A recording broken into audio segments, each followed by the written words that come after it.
Mapagpalang araw po sa ating lahat. Ako po si Emmanuel O. Alejandre. Ito po ang aking daily devotion para sa ngayong October 12. And for today, we are going to talk about how the Spirit produces fruits of righteousness.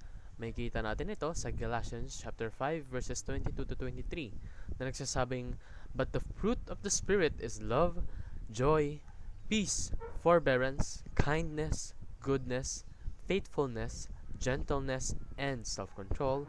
Against such things there is no law." Sa Tagalog, subalit ang bunga ng Espiritu ay pag-ibig, kagalakan, kapayapaan, pagtitiyaga, kagandahang loob, kabutihan, katapatan, kaamuan at pagpipigil sa sarili.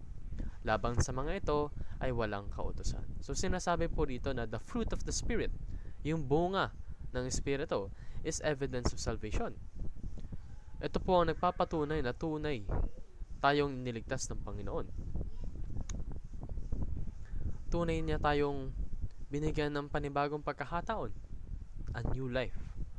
And the fruit of the Spirit makes the church attractive because it promotes change. It promotes evolution. It promotes adaptability. It promotes improving yourself as a person. And the fruit of the Spirit fulfills the law of God. So kapag daw po natanggap mo ng buo yung bunga or yung kinakaloob ng Espiritu, that fulfills the law of God. Dahil ang bunga po ng Espiritu ay nagbibigay sa'yo ng kakayahan upang maging karapat-dapat at sumusunod sa mga utos ng Panginoon. So, escape the trap of false salvation. Ang tunay na salvation lang po ay nabibigay ng Jesucristo.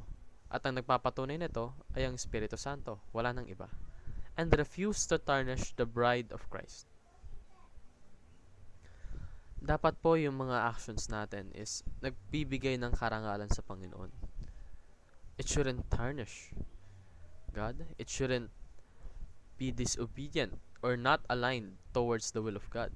Our actions should be in accordance to His greatness. And lastly po, fulfill the law by bearing the fruit of the Spirit. Kapag daw po sinabuhay mo yung fruit of the Spirit, in the process, you will naturally fulfill the law.